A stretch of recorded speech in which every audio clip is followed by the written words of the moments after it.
张姨在我家干了整整3年，勤快又本分。上周她突然要辞职，我当场加薪1000，她却拼命摇头，眼神惊恐。临走那天，她在门口站了10分钟，我正要关门，她却突然走近，死死抓住我的手腕，指甲掐进肉里，疼得我叫出声。她飞快地把一张揉皱的纸条塞进我手心，然后跌跌撞撞地拉着行李跑了。我正打算展开纸条，老公从背后抱住我。张姨走了吗？外面冷，快进屋吧。我顺手把纸条揣兜里，搂上她的脖子，亲昵地说：好。3月后，我打理衣柜时，偶然想起那张放进大衣口袋的纸条。刚打开纸条，老公出现了，笑着问我上面写什么。张姨在我家干了整整3年，她手脚勤快，人也本分，我妈都夸我找对了人。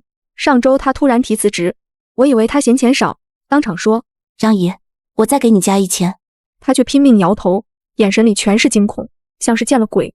我留不住她，今天她走，我送她到门口，她拖着那个老旧的行李箱在门口站了足足10分钟，几次想说什么，嘴唇哆嗦着，又咽了回去。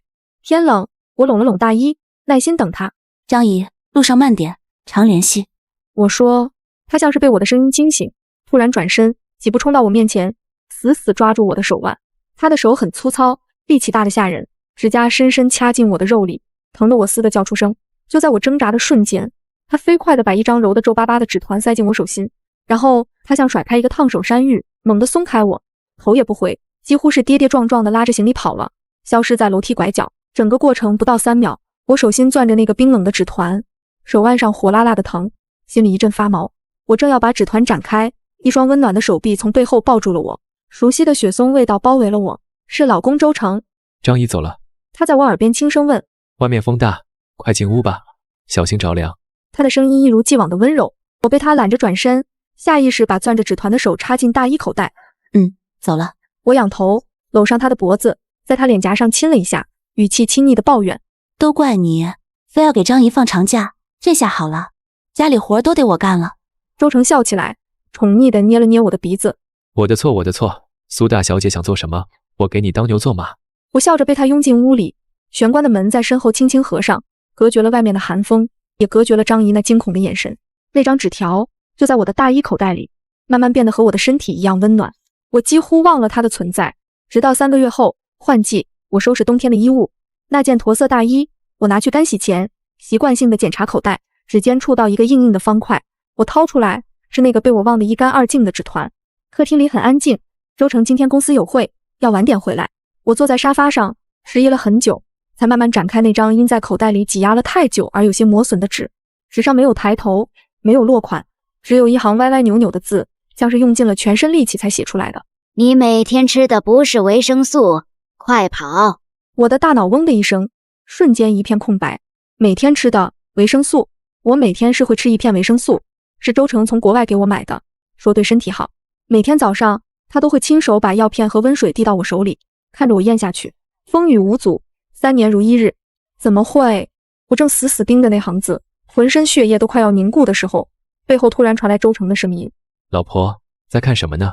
我吓得魂飞魄散，手一抖，纸条像一只惊慌的蝴蝶从我僵住的指尖滑落，飘向地面。我抬头看见周成不知何时已经站在我面前，脸上带着惯常的温柔笑容，眼神却直勾勾地盯着我和那张飘落的纸条。他弯下腰，似乎想去捡。上面写了什么，让你这么入神？我的心跳快要从喉咙里蹦出来。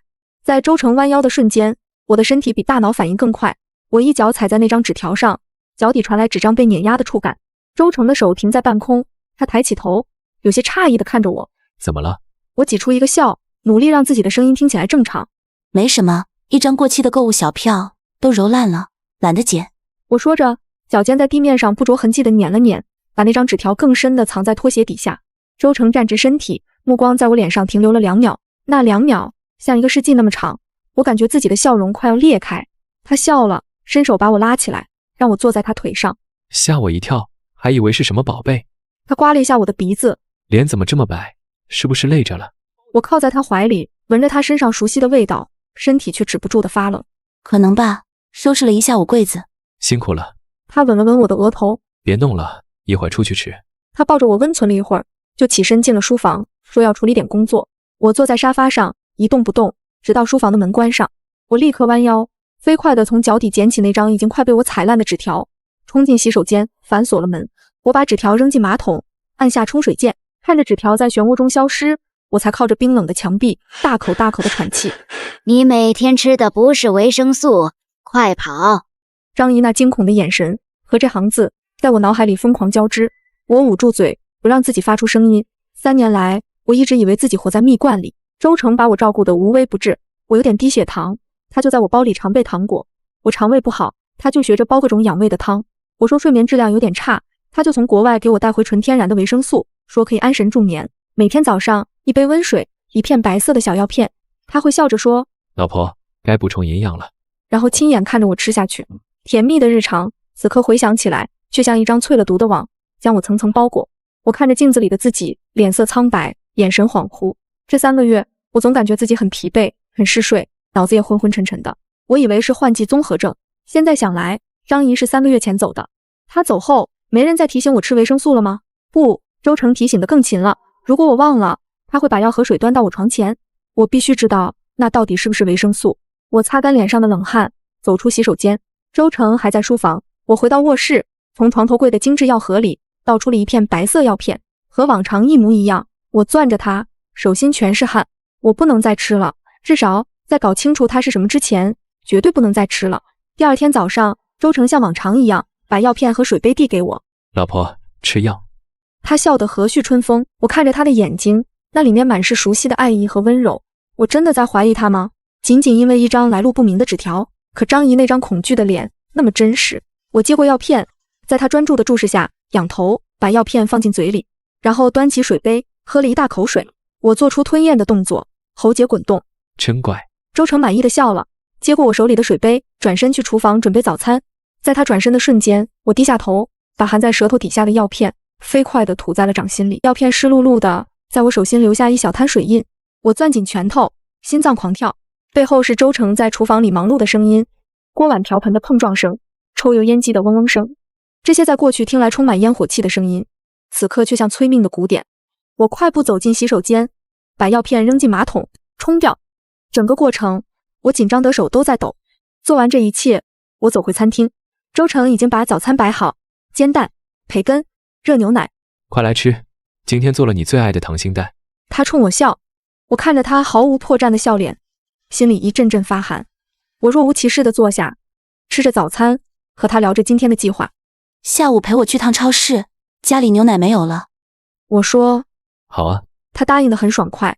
那一整天，我都觉得有些不可思议。没有吃那片药，我并没有任何不适。相反，到了下午，我非但没有像往常一样犯困，反而觉得头脑清醒了很多。那种笼罩在大脑里的挥之不去的薄雾似乎消散了。我开始相信张姨了。第2天早上，我故技重施，在周成的注视下，假装吞下药片，然后偷偷吐掉。第3天、第4天，1周过去，我每天都把那片白色药片冲进下水道。我的身体发生了显著的变化。我不再每天下午3点准时犯困，不再整天无精打采，记忆力似乎也恢复了，能清楚地记得3天前看的电影情节。我像是从一场漫长的昏沉的梦里逐渐苏醒，而这一切变化的发生，只是因为我停掉了一片小小的维生素。恐惧像藤蔓一样缠绕住我的心脏。周成，我的丈夫，每天都在给我吃什么？他为什么要这么做？我必须找到证据。我开始留意那个药瓶，那是一个很普通的白色塑料瓶，上面全是英文，我看不懂。周成把它放在我们卧室床头柜的第1个抽屉，和我那些瓶瓶罐罐的护肤品放在一起。但奇怪的是，我从来没想过要去仔细看看它，仿佛我的大脑自动忽略了它。现在想来，这或许也是那药的作用之一，让人变得迟钝、麻木，失去好奇心和警惕心。我趁周成去上班，拿出了那个药瓶。我用手机拍照，翻译上面的文字。翻译软件显示，这是一种复合维生素，成分表也都是些常见的东西。瓶子是真的，还是说瓶子是真的，里面的东西被换掉了？我拧开瓶盖，倒出几片药，和我每天吃的一模一样。我把药片重新装回去，心里却更加不安。周成做事一向滴水不漏，如果他真的想害我，又怎么会留下这么明显的破绽？周末，我假装整理房间，在家里四处翻找，我想找到最初的购买凭证，或者那个维生素的原包装盒。周成有囤货的习惯，买东西总会多买几份，可我翻遍了整个家都没有找到，就好像这个维生素凭空就出现在了这个家里，只有床头柜那一个正在使用的药瓶，这太不正常了。傍晚，周成回来了，我正在书房里假装擦拭书架，他从背后抱住我。又在忙活？家里不是有钟点工吗？张姨走后，周成请了按小时计费的钟点工，但只负责打扫，不住家。随便看看。我笑着说，心不在焉地把一本书插回书架。我的目光落在了他书桌最右侧的那个抽屉上，那个抽屉是上了锁的。我曾经开玩笑问过他，里面藏了什么宝贝，他说都是些公司的重要文件。我当时信了，可现在一个疯狂的念头在我脑海里滋生，那些维生素的备用装会不会就在那个抽屉里？那个上了锁的抽屉像一只蛰伏的怪兽，盘踞在书房的角落，无声地对我发出挑衅。自从我停了药，脑子前所未有的清醒，清醒也意味着过去被我忽略的无数细节，如今都像针一样扎着我的神经。我记得周成的书房除了客户资料，从不放任何私人物品。他是个有精神洁癖的人，工作和生活分得极开，可他却把一个抽屉上了锁。他说里面是公司的重要文件，可公司的重要文件为什么不放在公司的保险柜里，反而要用一把小小的看起来如此不牢靠的锁锁在家里？这个解释在过去的我听来天经地义，如今却漏洞百出。我的直觉疯狂叫嚣着，秘密就在里面。那把钥匙周成会放在哪里？我开始不动声色地观察他。周成的生活极有规律，每天出门会带上公文包、车钥匙和一串挂在腰间的钥匙。回家后，他会把公文包放在玄关柜上，钥匙则随手扔在旁边的钥匙碗里。我趁他洗澡的时候检查过那串钥匙，上面有家门钥匙、车钥匙、办公室钥匙，还有一把我没见过的，应该是他父母家的。没有一把能对上书房抽屉那小巧的锁孔，这说明那把钥匙他从不离身。我心里一沉，一个男人从不离身的，除了婚戒还能有什么？我的目光落在他拖在床边的西装外套上，他的手机、钱包通常都放在内侧口袋。我的心跳开始加速，浴室里传来哗哗的水声，像是我心脏擂鼓的伴奏。我深吸一口气，蹑手蹑脚地走过去，拿起他的外套，外套上还残留着他的体温和熟悉的雪松香气。我曾那么迷恋这种味道，此刻却只觉得浑身冰冷。我把手伸进口袋，空的。我又摸了另一个口袋，只有一包纸巾。我不死心，拿起他的西裤，裤子口袋里只有手机。浴室的水声停了，我心里一惊，赶紧把衣服放回原处，摆成他脱下时的样子，然后闪电般的躺回床上，拉起被子盖住自己，假装在看手机。几秒钟后，周成裹着浴巾，擦着头发走了出来。他看了我一眼，笑道：还不睡？等你呢。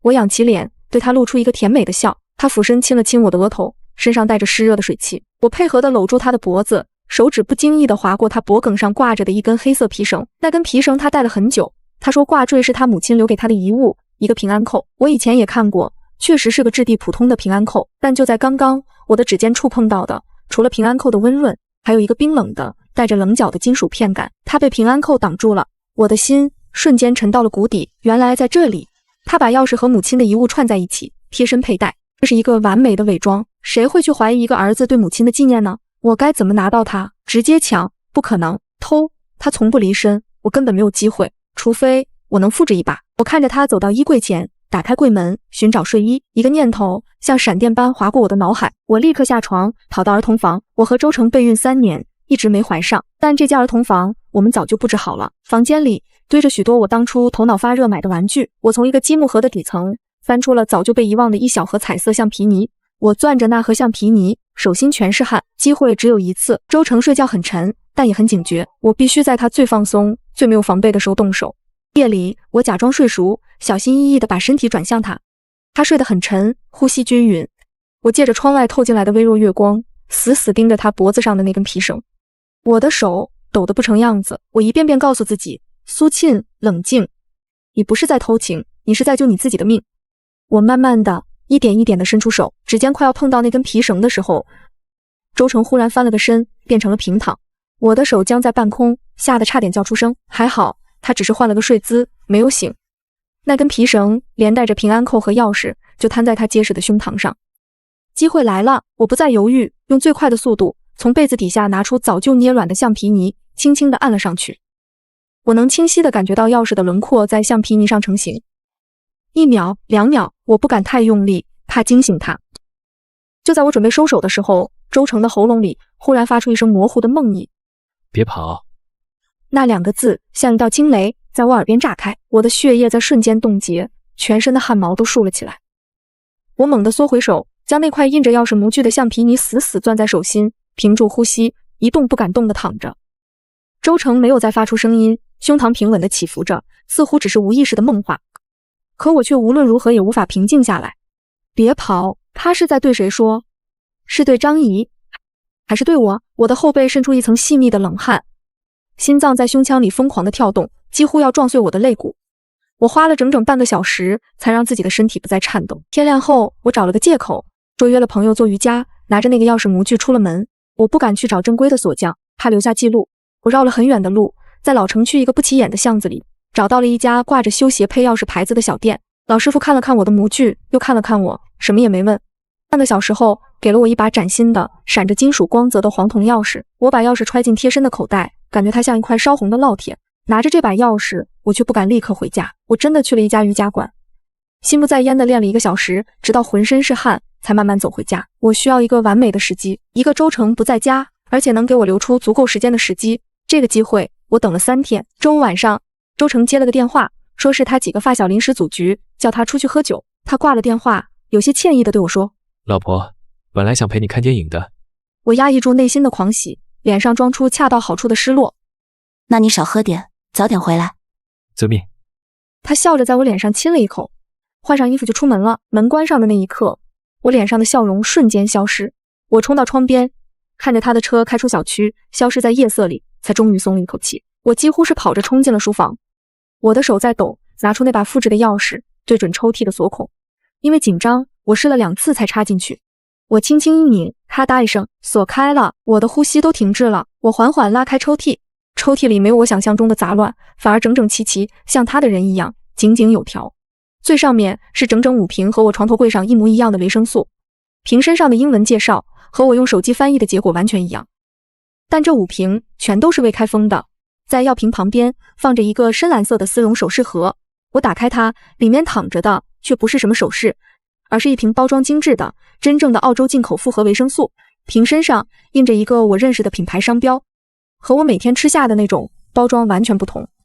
他把真的维生素锁起来，却把假的放在外面给我吃。我的心一点点沉下去，而在这2样东西的下面压着一个黑色的笔记本。我的手颤抖着翻开了笔记本，里面不是日记，而是一份记录，一份关于我的记录。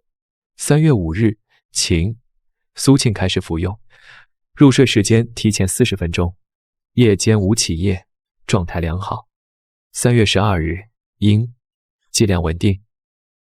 下午出现困倦症状，抱怨记忆力下降，情绪稳定。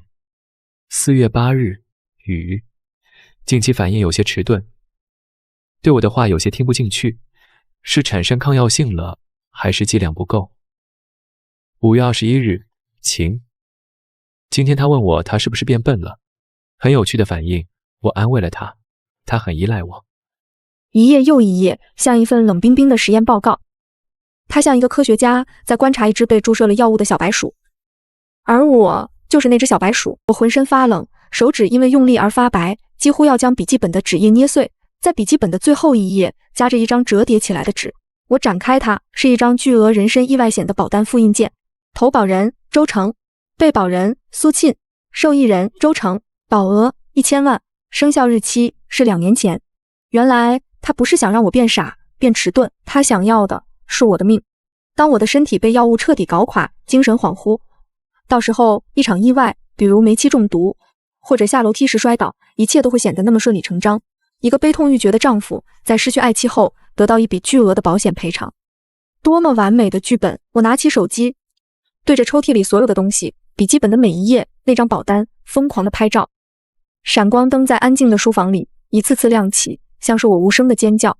拍完所有照片，我用最快的速度将一切恢复原样。我把笔记本放回原位，压上那张保险单复印件，再把真假2种维生素瓶子摆好，最后轻轻地关上抽屉，重新上锁。我对着抽屉检查了3遍，确保看不出任何被动过的痕迹，才长长地吐出一口浊气。我靠在书桌边，感觉全身的力气都被抽空了，巨大的恐惧和恶心像是冰冷的海水，将我整个人淹没。我曾经以为的枕边爱人，那个温柔体贴的丈夫，竟然是一个处心积虑想要谋杀我的恶魔。我们之间所有的温情和甜蜜，不过是他精心设计的骗局，一场漫长的以我的生命为赌注的表演。我回到卧室，把自己扔在床上，用被子紧紧蒙住头。我想尖叫，想哭喊，想立刻逃离这个伪装成家的牢笼。可我不能，我没有任何直接证据。那个笔记本上的记录可以被他解释为关心我身体的笔记，那些药瓶他可以说只是囤货，甚至那张保单他也可以辩称是出于对我的爱和保障。而我一旦逃跑或者表现出任何异常，只会打草惊蛇。以周成的谨慎和恶毒，他会做出什么事来，我根本无法想象。我唯一的筹码就是他现在还不知道我已经知道了他的秘密。我必须伪装下去，我要装得比他更像一个被蒙在鼓里的愚蠢的妻子。晚上11点，周成回来了，他带着一身酒气，但眼神依旧清明。老婆，我回来了。他像往常一样在玄关换鞋，然后走过来想抱我。我从床上坐起来，在他靠近的瞬间，闻到了他身上除了酒味，还混杂着一丝陌生的女士香水味，很淡，但很清晰。原来还有情人。是为了和小三双宿双飞，所以才要杀妻骗保吗？我的心像是被泡在苦涩的黄连水里，又冷又痛，但我脸上却必须挤出笑容。回来了，他们没怪你吧？我起身，很自然地帮他脱下外套，挂在衣架上。没有，我酒量你还不知道。他笑着捏了捏我的脸。怎么还没睡？脸色不太好，不舒服吗？他的手指带着外面的凉气触碰到我的皮肤，让我一阵战栗。没有啊，可能是下午收拾屋子累着了。我若无其事地回答，心脏却因为他的试探而漏跳一拍。他真的在怀疑我了，或者说停药之后我身体和精神状态的变化已经让他产生了警觉。是吗？他深深地看着我。我怎么觉得你最近好像有点心事重重的？有吗？我夸张地摸了摸自己的脸。是不是快来例假了，情绪不稳定？女人1个月总有那么几天吗？我用一个所有女人都能用的借口搪塞了过去。周成笑了笑，没再追问，但他接下来的举动却让我如坠冰窟。他去厨房热了一杯牛奶，端到我面前。睡前喝杯热牛奶，睡眠质量会好一点。他把杯子递给我，笑得无比温柔。乖，喝了它。我看着那杯冒着热气的牛奶，浓郁的奶香飘进鼻腔，却让我感觉像闻到了毒药的味道。他开始换方式了。他察觉到我对那小小的白色药片可能产生了警惕，所以他要把药融进我日常的饮食里。牛奶、汤、果汁，防不胜防。我不能拒绝，一旦我拒绝这杯充满爱意的牛奶，就等于直接告诉他我知道了。我接过杯子，对他笑了笑。谢谢老公。在他满含期待和审视的目光中，我端起杯子，仰头将温热的牛奶一饮而尽。真乖。他满意的笑了，接过空杯子，转身拿回厨房清洗。在他转身的瞬间，我冲进洗手间，反锁了门。我把手指伸进喉咙深处，拼命的抠啊，胃里一阵翻江倒海。我跪在马桶边，把刚才喝下去的牛奶，连同晚上吃的饭菜，全都吐了出来，直到胃里只剩下酸水，我才瘫软在地板上，大口的喘息。镜子里，我的脸色惨白如纸，眼睛里布满血丝，狼狈不堪。敲门声响起，是周成。老婆，你怎么了？在里面吐吗？是不是不舒服？他担忧的声音在门外响起。我扶着墙壁站起来，打开水龙头，用冷水冲了把脸，然后我打开门，对他露出一个虚弱的笑。没事，可能是吃坏肚子了。看你就是不让人省心。他心疼地扶住我，把我抱回床上，细心地替我盖好被子。好好睡一觉，明天就没事了。他俯身在我额头上印下一个冰冷的吻。我闭上眼睛，感受着身边这个恶魔的呼吸。我知道，从今晚开始，这场发生在家里的战争已经进入了最凶险的阶段。我不能再生病，不能再软弱，我必须活下去，然后把他亲手送进地狱。我低估了周成的耐心，也高估了自己的承受能力。催吐是一把双刃剑，它能救我的命，同时也在摧毁我的身体。仅仅1周，我的食道就开始灼烧般疼痛，胃里也总是翻涌着酸水。更糟糕的是，长期的精神紧张和生理折磨，让我的脸色肉眼可见的憔悴下来。周成看在眼里，眼底的关切越来越浓。老婆，你最近是不是肠胃又不舒服了？脸色好差。他抚摸着我的脸，语气里满是心疼。要不我们去医院看看？去医院？让他安排的医生给我做检查？那不等于把脖子伸到他的屠刀下吗？我立刻摇头，虚弱地靠在他怀里。老毛病了，不想去医院折腾，可能就是换季，肠胃敏感。那怎么行？他皱起眉头，语气不容置喙。身体是大事，这样吧，我明天让李嫂给你炖点滋补的汤，好好调理一下。李嫂是我们家新的钟点工，手艺很好，尤其会煲汤。我心里警铃大作，他这是彻底放弃了药片和牛奶，打算把战场转移到我的1日3餐里。一碗汤，一盘菜，甚至一杯水，我根本防不胜防。我不能再坐以待毙，不能再用这种自残的方式苟延残喘。我必须主动出击，夺回对我身体的控制权。当天下午，我躺在沙发上，拿着手机漫无目的地刷着，刷到一篇关于都市养生的推文时，我像是突然找到了灵感，眼睛一亮。我拿着手机，兴奋地跑到书房，推开门，周成正在处理工作，看到我冒冒失失地闯进来，有些讶异。怎么了？一惊一乍的。老公，你看。我把手机屏幕递到他面前，指着上面一篇关于自制水果酵素的文章，语气里充满了新奇和向往。这个好有意思，说是什么能排毒养颜，改善体质。你看这些博主皮肤都好好。周成的目光在屏幕上扫过，眼神里闪过一丝我看不懂的微光。这些东西不都是智商税吗？他不动声色地说。哎呀，是什么？我开始撒娇，抱着他的胳膊摇晃。反正我在家也闲着，就当找个事做。你看，这里说要用纯净水，还有这种密封的玻璃罐，做起来还挺有仪式感的。老公，你陪我去买材料好不好？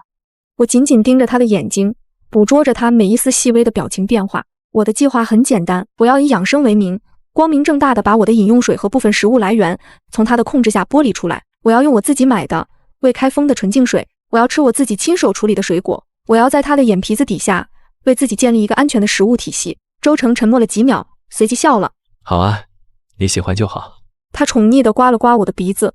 我们家苏大小姐想做什么，我当然支持。走，现在就去。他的爽快反倒让我心里一沉。在进口超市里，我推着购物车，精心挑选着各种密封的玻璃罐、柠檬、百香果，还有一大箱知名品牌的纯净水。周成就跟在我身后，像个耐心的完美丈夫。结账时，他指着我选的那箱纯净水，对理货员说：“这个牌子的水，再帮我搬5箱到车上。”我心里一顿，笑着问：“买这么多干嘛？”你不是要做酵素吗？肯定很费水，多备一点，省得你老跑。他笑得无懈可击。回到家，他主动帮我把所有东西都搬进厨房，甚至兴致勃勃地要帮我打下手。我来帮你洗柠檬吧。他卷起袖子，就要去拆纯净水的包装。别！我几乎是下意识地喊出声。他动作一顿，回头看我，我心脏狂跳，连忙找补。这种养生的东西讲究心诚则灵，必须得我自己亲手做，每一个步骤都不能假手于人，不然就不灵了。我双手合十，装出副神神叨叨的样子。周成看着我，像是觉得好气又好笑。你啊，还信这个？他最终还是放下了手，靠在厨房门口，饶有兴致地看着我忙活。我用自己买的洗洁精仔细地清洗着每一个玻璃罐，然后用滚烫的开水反复消毒。接着，我打开一瓶纯净水，冲洗柠檬和百香果，切片，一层水果一层糖的码进罐子里，最后再倒入纯净水封存。整个过程，周成的目光都像探照灯一样，紧紧地锁在我身上。我能感觉到他在观察，在审视。我故意做的笨手笨脚，还切到了手，疼的呀了一声。他立刻紧张地冲过来，拿起我的手，把我的手指含进嘴里。怎么这么不小心？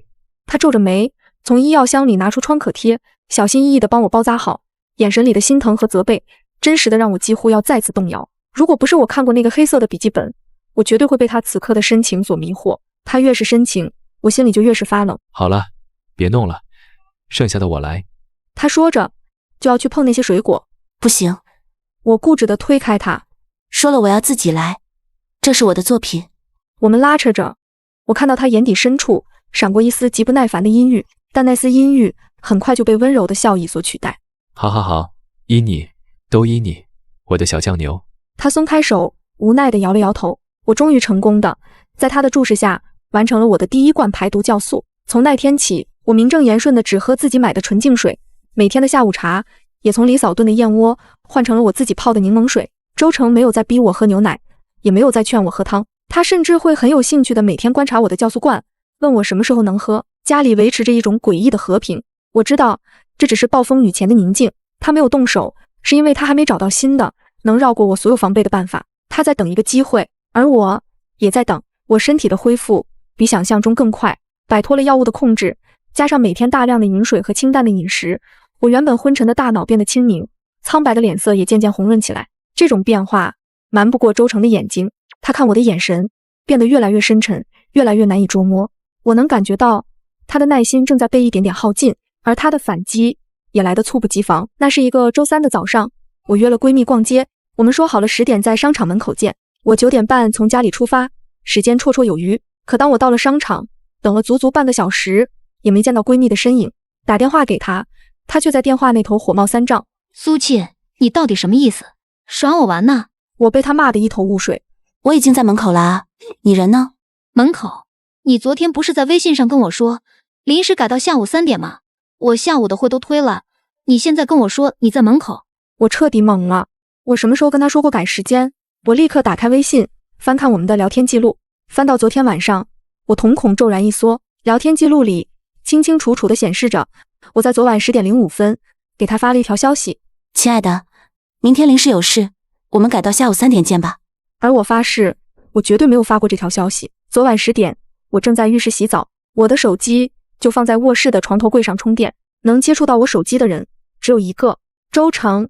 我挂了电话，站在人来人往的商场门口，手脚冰凉。他开始了，他不再执着于从身体上摧毁我，他要从精神上，从我的人际关系上将我彻底孤立。他要让所有人都觉得我是一个满口谎言、言而无信、精神错乱的疯子。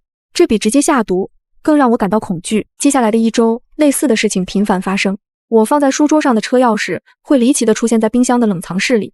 当我焦头烂额地寻找时，周成会无意中打开冰箱，然后惊讶地说：老婆，你怎么把钥匙放这里了？最近记性这么差吗？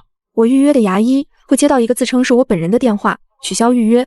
当我按时赶到诊所，却被告知预约早已取消时，周成会打来电话，关切地问我：你是不是又忘了？我早上还提醒过你，你亲口说不舒服，不想去了。他把谎言说得如此逼真，以至于连我自己都有瞬间的恍惚，怀疑是不是我真的病了，真的记忆错乱了。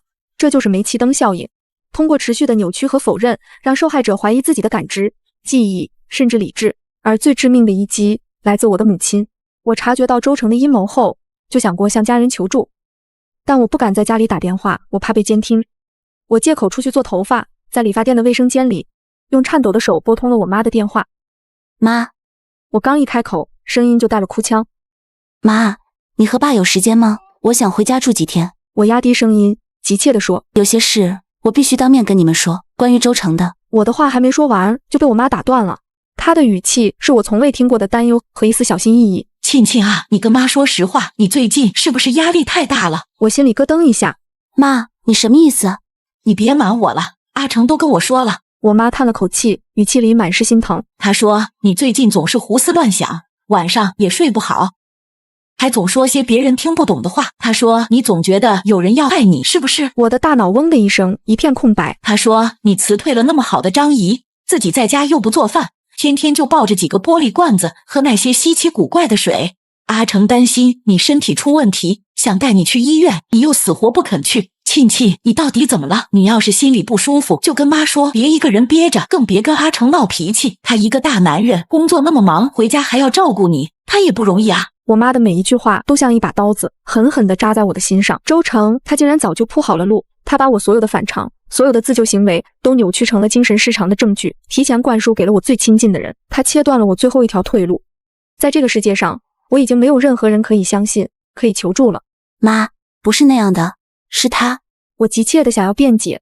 好了好了，我妈却不耐烦地打断了我。夫妻之间，床头吵架床尾和。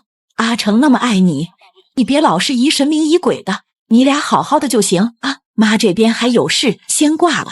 电话被挂断了，听着手机里的忙音，我靠着卫生间冰冷的墙壁，缓缓地滑坐到地上。巨大的绝望和无助像潮水一样将我淹没。原来孤立无援是这种感觉，全世界都站在我的对立面，他们都认为我的丈夫是完美的，而我是一个正在发疯的不可理喻的女人。我把脸埋在膝盖里，发不出任何声音，眼泪无声地滑落，在冰冷的地板上坐了多久我不知道，我只知道当我再次站起来，擦干眼泪，走出卫生间的时候，我的心里只剩下一种情绪，不是悲伤，不是绝望，而是被逼到绝境后的一种近乎疯狂的冷静。周成想让我疯，想让我被所有人抛弃，变成一个彻头彻尾的孤岛。无论我将来发生什么意外，都不会有人怀疑到她这个深情又可怜的丈夫身上。我不能让她得逞。既然家人已经被她蒙蔽，朋友正在被她离间，那我就只能靠自己。不，我不是一个人，我还有一个盟友，一个唯一知道真相，并且试图警告过我的盟友张姨。我必须找到她。可是张姨走的时候，只留下了一个模糊的老家地址，连具体的村民都没有。我给她打过几次电话，都提示是空号。她显然是换了号码，彻底切断了和这边的所有联系。她他害怕周成，我该怎么联系上他？我不能用我的手机，周成一定在监控我的通话和信息，我也不能用家里的座机。我需要一部新的手机，一张不记名的电话卡。可我的一举一动都在周成的监视之下，我连出门买杯咖啡，他都会在我回来后不经意地问一句：今天咖啡店人多吗？我根本没有机会去办这些事，除非我能创造一个让他无法怀疑也无法阻止的必须出门的理由。我看着我手里的最新款手机，一个大胆的计划在我脑海中成型。机会需要自己创造。2天后是我们的结婚纪念日，周成订了本市最难约的法式餐厅，还送了我一条价值不菲的钻石项链。晚宴上，他举着红酒杯，深情款款地看着我。老婆，纪念日快乐！希望以后的每一年，我们都能像现在这样。我微笑着，也举起杯，和他轻轻一碰。纪念日快乐！演戏谁不会呢？回到家，气氛正好，他抱着我，倒在柔软的大床上，气息灼热。就在他即将吻上我的瞬间，我却忽然推开了他。等一下，怎么了？他有些不解。我从床上坐起来，拿起放在床头柜上充电的手机，语气里带着一丝撒娇的抱怨。今天忘了发朋友圈秀恩爱了，不行，我得补上。我一边说，一边解锁手机，打开了相册，假装在挑选晚上拍的照片。周成无奈地笑了笑，从背后抱住我，下巴搁在我的肩膀上，陪我一起看。这张不错，显得你脸小。他说，这张光线不好啦。我娇嗔着，手指在屏幕上划来划去。就在这时，我手一滑，手机从我手里脱出，划出一道抛物线，伴随着我的尖叫，精准地落入了床边那桶我用来冰镇香槟的冰桶里。扑通一声，水花四溅，世界安静了。足足3秒后，周成才反应过来，手机。他闪电般的伸手，从冰水混合物里把手机捞了出来，但已经晚了，屏幕闪烁了2下，彻底黑了下去。啊，我的手机！我发出一声惨叫，整个人都快要崩溃了。怎么办啊？里面有我所有的照片。我一边哭喊，一边抢过手机，拼命地按着开机键，当然没有任何反应。周成看着我哭得上气不接下气的样子，又心疼又无奈。好了好了，别哭了，一个手机而已，坏了再买一个就是了。他把我搂进怀里，轻轻拍着我的背安抚我。可里面的照片怎么办啊？好多都没有备份。我把脸埋在他胸口，哭得更大声了。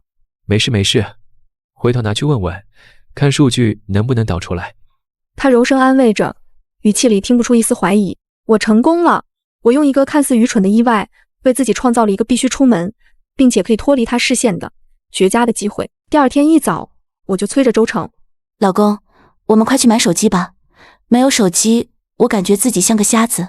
周成正在打领带，闻言笑道，这么着急也好，那我上午先不去公司了，陪你去。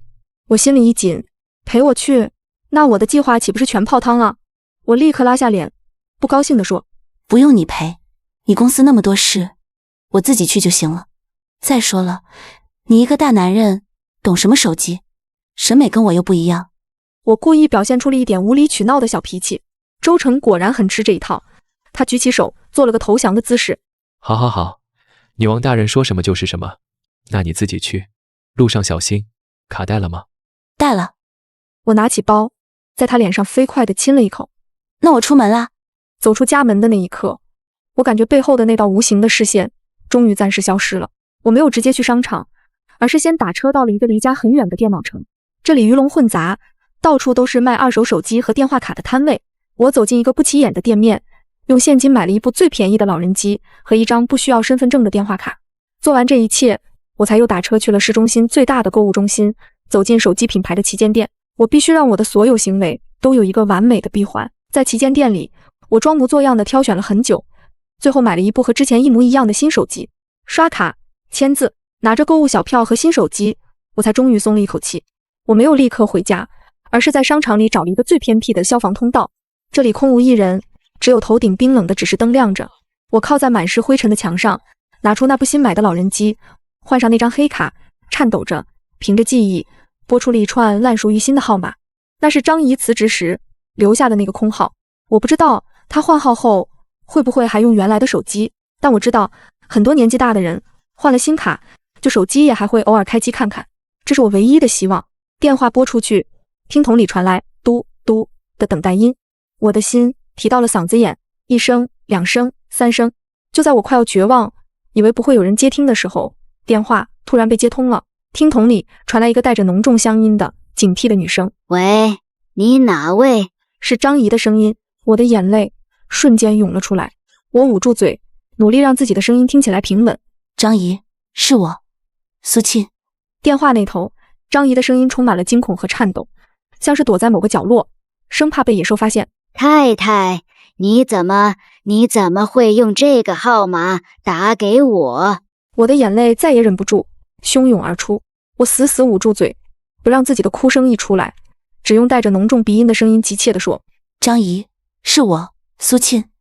张姨，你一定要帮我。”太太，你快挂了吧。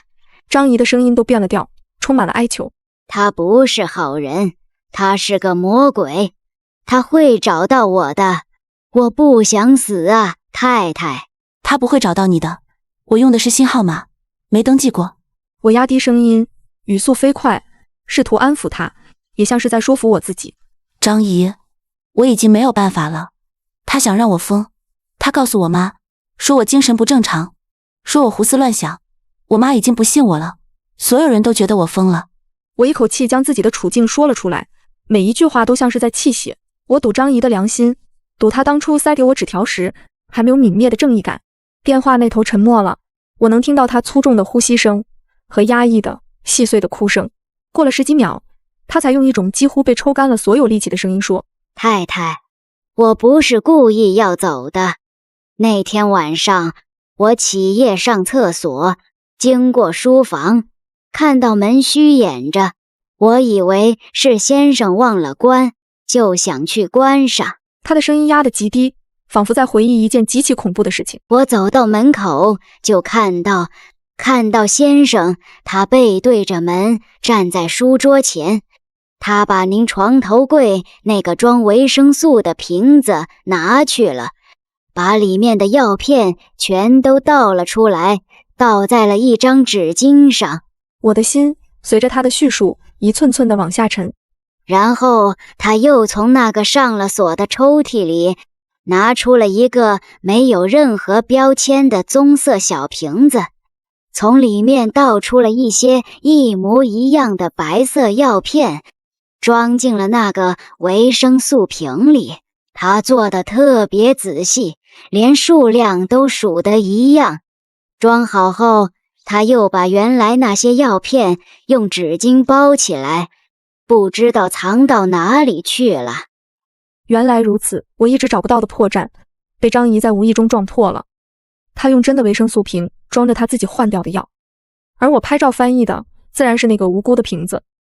我当时吓得腿都软了，大气都不敢出，躲在墙角，等他锁好抽屉回房间，我才敢回自己的屋里。我一晚上没睡，第二天就跟您提了辞职。我不敢说啊，太太，我怕他杀了我，灭口。我只能给您留个纸条，我没想到您……我当时没看，我以为是垃圾。我的声音里充满了悔恨。张姨，谢谢你，如果不是你，我可能已经……太太，你快跑吧，离开他越远越好。张姨在电话那头哭着喊。我跑不掉的，我冷静地说道。绝望过后的理智占据了上风。我跑了，他就能顺理成章地跟所有人说我精神病发作走失了。到时候我不明不白地死在外面，都没人会怀疑他。我不能跑，我要让他付出代价。我的语气坚定的连自己都感到惊讶。电话那头的张姨似乎也被我的决绝镇住了，停止了哭泣。张姨，我现在需要证据，我需要知道那到底是什么药，我必须拿到一片，送去化验。我一字一句地说出我的计划，但是我被他看得死死的，我没有人可以相信。你能帮我吗？帮我找一个绝对可靠的地方，化验那个药片。这几乎是一个不可能的请求。我在逼他重新踏入这个他好不容易才逃离的噩梦。张姨又沉默了，这次的沉默比之前任何一次都更漫长。就在我以为他会拒绝，以为最后一丝希望也将要破灭时，他开口了。我有个侄子在市里送快递，人很老实，嘴巴也紧，是我亲姐姐的儿子，靠得住。他像是下定了巨大的决心。你先想办法拿到东西，拿到之后，你再打这个电话，我会让他跟你联系。你们见面的话，你就跟他说，家里的柿子熟了，他会懂的。家里的柿子熟了，这句暗号像是一束光，照进了我无边的黑暗里。谢谢你，张姨，谢谢你。我的眼泪再次滑落，但这次是感激的泪水。太太，你千万要小心，那个人不是人。他匆匆说完这一句，就挂断了电话。我握着那部廉价的老人机，靠在冰冷的墙壁上，感觉自己像是刚打完一场仗。我低头看着手里的新手机包装盒，接下来我要去扮演一个因为买到新手机而兴高采烈的愚蠢的妻子，而我的心里已经在策划着如何从一个魔鬼的手中偷到一片能将他钉死在十字架上的证据。想要拿到那片药，比我想象的要困难100倍。自从我开始所谓的酵素养生，并且身体状况明显好转之后，周成对我吃药这件事的监督已经到了一个前所未有的高度。他不再只是把药和水递给我，而是会一直盯着我，直到我做出吞咽动作，甚至还会让我张开嘴给他看一眼，确认我已经咽了下去。他会用开玩笑的语气说：“看看我们家的小馋猫有没有把药藏在舌头底下。”每一次我都在他审视的目光下惊出一身冷汗，然后强笑着把含在舌底的药片再次咽下，再趁他去厨房的间隙冲进卫生间催吐。我的食道已经严重受损，好几次吐出来的都是带血的酸水。我不能再这样下去了，催吐是在用我的命换他的命，我必须拿到一片完整的干燥的药片。可是我找不到任何机会，我甚至想过在他递给我药片的时候假装失手打翻水杯，在混乱中将药片藏起来，但我很快就否定了这个想法。周成太过精明，任何一丝不合常理的意外都只会加重他的怀疑。我陷入了僵局，而周成似乎很享受这种猫捉老鼠的游戏。他看着我一天天在他面前伪装，看着我被他牢牢掌控，这似乎能给他带来巨大的满足感。直到那个周六，我的父母突然来了。爸妈，你们怎么来了？也不提前说一声。我打开门，看到他们站在门口，有些惊讶。是阿成叫我们来的。我妈一边换鞋一边说，眼神里带着一丝探究。他说你最近心情不好，让我们过来陪陪你，一家人吃顿饭。我心里咯噔一下，回头看向跟在他们身后，手里提着大包小包水果的周成。他对我露出一个温柔的笑，仿佛他真的是那个体贴入微的孝顺女婿。我的手脚开始发冷，他这是要做什么？那顿饭吃得我如坐针毡。饭桌上，周成不停地给我爸妈夹菜，说着公司里的趣事，把二老哄得开怀大笑。然后他会不经意地把话题引到我的身上。爸妈，你们说庆庆最近是不是太敏感了？前几天我们结婚纪念日，手机不小心掉水里了，她哭得跟个孩子似的，怎么哄都哄不好。女孩子嘛，心思细。再说手机里那么多照片，肯定心疼啊。是啊，我也这么想，所以第二天就带她去买了新的。周成叹了口气，语气变得忧心忡忡。可我总觉得她最近有点不对劲，总是说累又睡不好，还自己在家弄那些瓶瓶罐罐的酵素，说能排毒。我劝她别乱喝，她还不高兴。我想带她去医院检查一下，她又说我小题大做。她的每一句话都像是一根精心设计的针，精准地扎在我父母心里的那个苏庆精神不稳定的印象上。我爸听了皱起了眉头。欣欣，身体不舒服就要看医生，别任性，阿成也是为你好。我没有不舒服。我忍不住反驳，声音有些尖锐。饭桌上的气氛瞬间一僵，我妈立刻用胳膊肘碰了碰我，责备地看了我一眼。你怎么说话呢？你爸也是关心你。周成连忙出来打圆场。没事没事，庆庆就是最近情绪不太好。来，我们吃饭吃饭。他低下头，嘴角勾起一抹我看得清清楚楚的得意的微笑。我感觉全身的血液都在往头上涌。他当着我父母的面，轻而易举的就把我塑造成了一个无理取闹、不识好歹的疯婆子，而我百口莫辩。晚饭后，我们坐在客厅里看电视，最恐怖的时刻终于来了。周成端着一杯水，手里捏着那片白色的小药片，走到了我的面前。他当着我父母的面把药和水递给我，笑得和煦春风。老婆，该补充维生素了，今天爸妈都在这儿，正好让他们也放心。你看我把你照顾得多好。那一刻，我感觉自己像是站在悬崖边上，我的父母正用一种看你还怎么闹的眼神看着我。周成的眼神则充满了不容拒绝的压迫感。我不能拒绝，我一旦拒绝，就坐实了周成口中那个胡思乱想、讳疾忌医的形象。我必须吃，而且我必须利用这次机会拿到它。我的大脑飞速运转，我接过水杯和药片，对他露出一个甜甜的笑。谢谢老公。在他和我父母的注视下，我仰起头，把药片放进嘴里。就在我端起水杯准备喝水的那一瞬间，我像是被什么东西猛地呛到了，身体剧烈的前倾，发出了一阵惊天动地的咳嗽。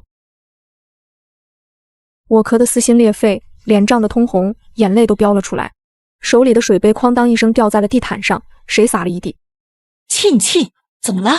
老婆，我爸妈和周成都吓了一跳，同时围了过来。没事，呛到了。我一边咳一边痛苦地弯着腰，顺势从沙发上抽了一张纸巾，捂住了嘴。就在纸巾捂住嘴的那一刻，我用舌头飞快地将那片已经被口水浸湿的药片顶进了攥着纸巾的掌心里。周成焦急地拍着我的背，我妈则端来另一杯水。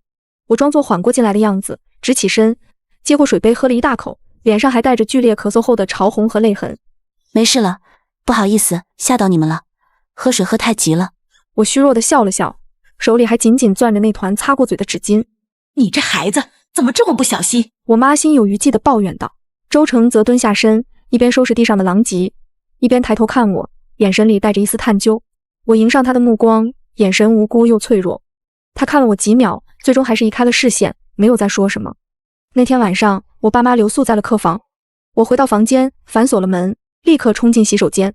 我摊开那团湿透的纸巾，那片白色的决定着我和周成两个人命运的药片正安安静静地躺在中央。我终于拿到它了。我用镊子小心翼翼地将那片药片夹起，放进一个事先准备好的透明密封袋里。